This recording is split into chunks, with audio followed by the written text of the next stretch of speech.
Hey, welcome back. I'm going to be doing another St. Patty's Day nail, and this one's going to have some beautiful glittery clovers and a little bit of marbling with some glitter on that. Here's my prepared nail.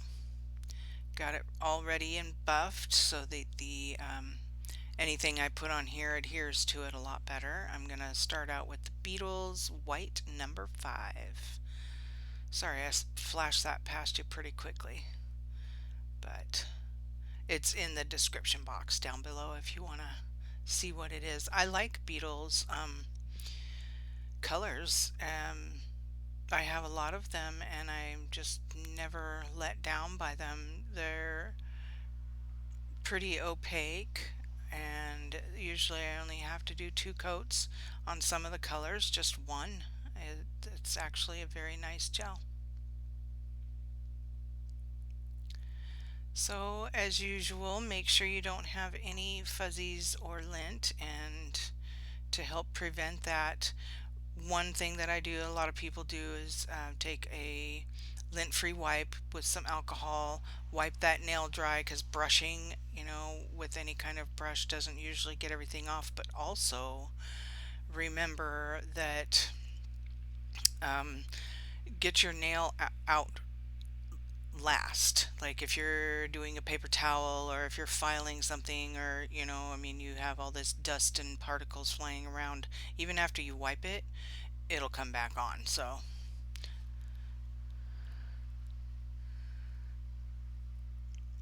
I'm going to use this Vina Lisa tempered top coat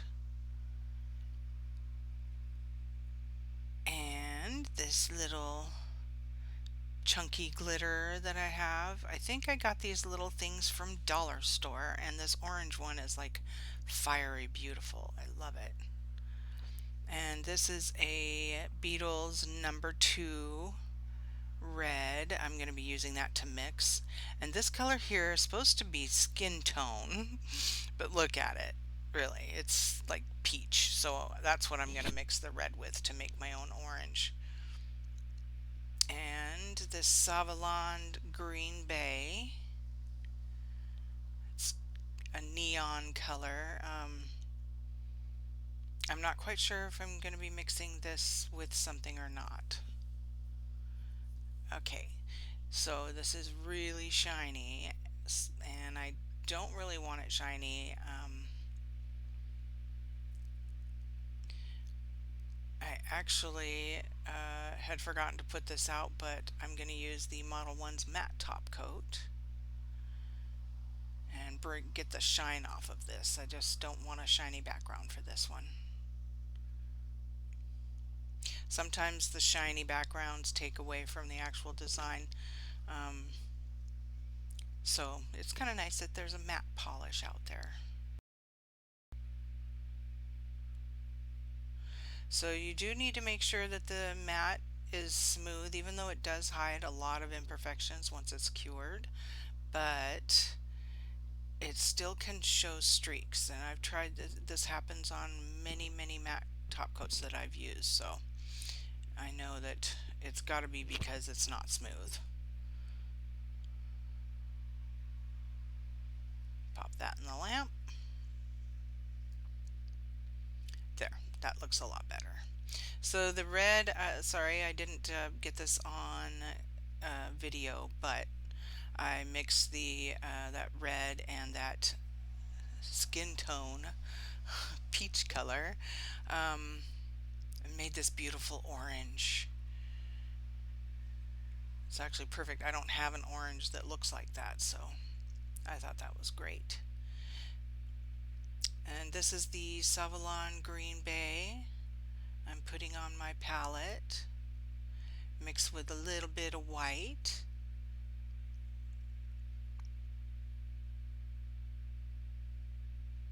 It's very bright at this point. I wanted to take some of that neon away, but I think the white kind of helped a little. But I think it took out a little bit of green that I kind of wanted, so I put a little bit more back in.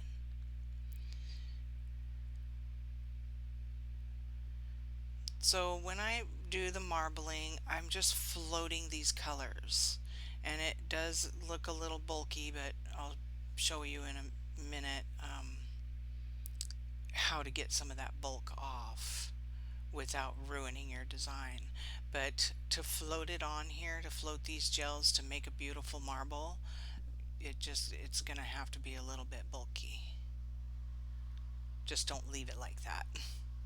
So then I'm taking and I'm very lightly swirling my brush. I'm not swirling it quickly, I'm just kind of sweeping it through.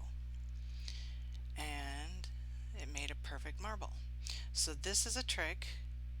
Instead of using your fingers, which is dangerous, don't do that. Use one of these. It's flat. You can put it right up against it and then slowly pull.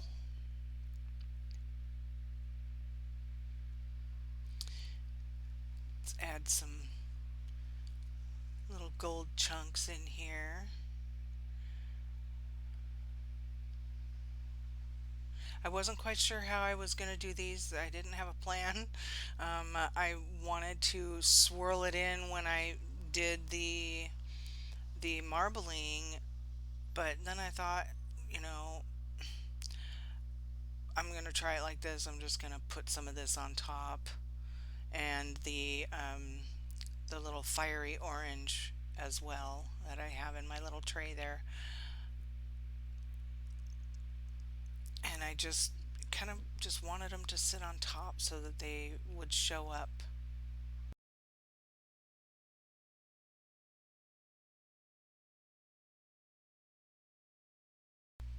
Okay, let's get some of this fiery orange glitter on here. And you know, it's orange, but I see a lot of the green. It's like that iridescent, very pretty color shifting glitter. And I see a lot of the green, and you get catch a little glimpse here and there of the orange and the yellow, and it's just so pretty. I'll have to come up with something to use this for, or yeah, to use this on.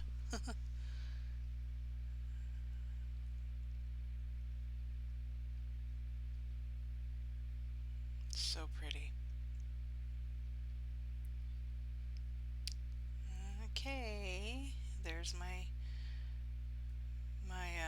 marbling and glitter done, and now these little cuties. This is the easiest way to make these clovers, and you're gonna kind of make a little heart, but I start by making two dots wherever I want them, and then I drag those dots downward to a point, and then I bring the tops of the dots together, and I kind of make a little heart, but I try not to make it look too much like a heart, so I take that little what do you call it, the pointy part of the top of the heart, and I just kind of take some of that point off of it. And then if you go straight across, I'm making a 4-leaf clover, so you go straight across, and then you just follow those same motions, and then you just fill it in. It's so easy. And this is a good way to make hearts also. If you're making a heart, this is one of the best ways to do it, as far as I know.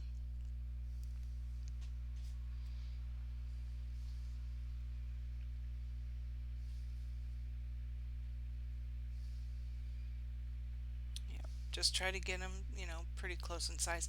And they don't have to be perfect. Flowers and leaves and petals and anything nature wise, and it's never perfect. So don't stress on making them perfect size or perfect shape, or just however they come out is what happens in nature too.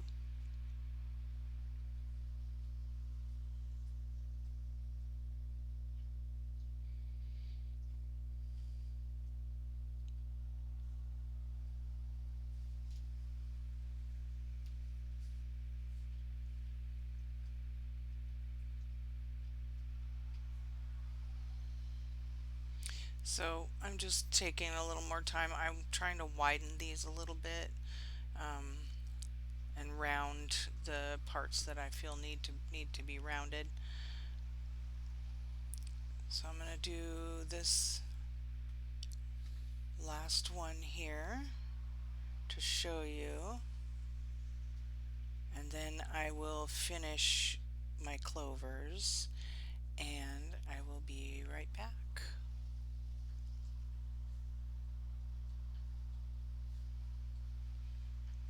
There. Now this little brush is great for this dotting small areas or making shorter lines. This one isn't super fine, but it is a pretty fine tip, so I feel comfortable using it in small areas.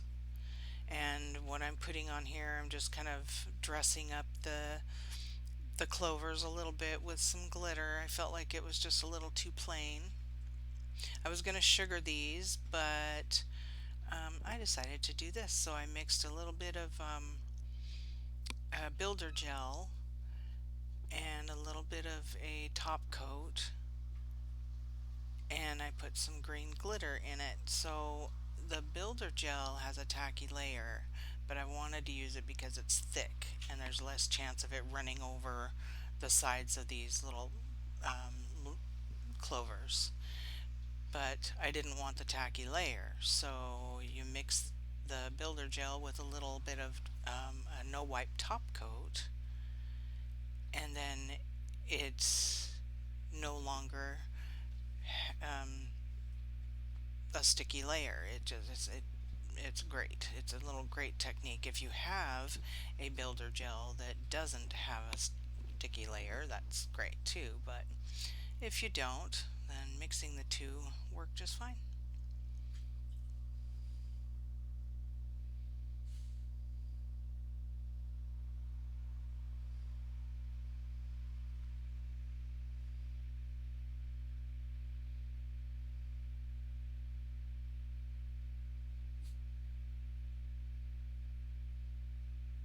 I'm just making sure that the whole leaf of the clover is covered.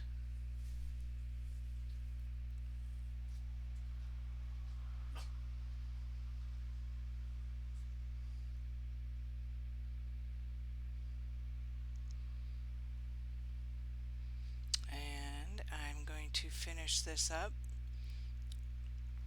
and pop it in the lamp, and there is this cute little marble glitter St. Patty's Day. Really cute, really easy. I hope you enjoyed this video, and I hope you learned a new technique on how to make clovers and hearts. It's pretty cool.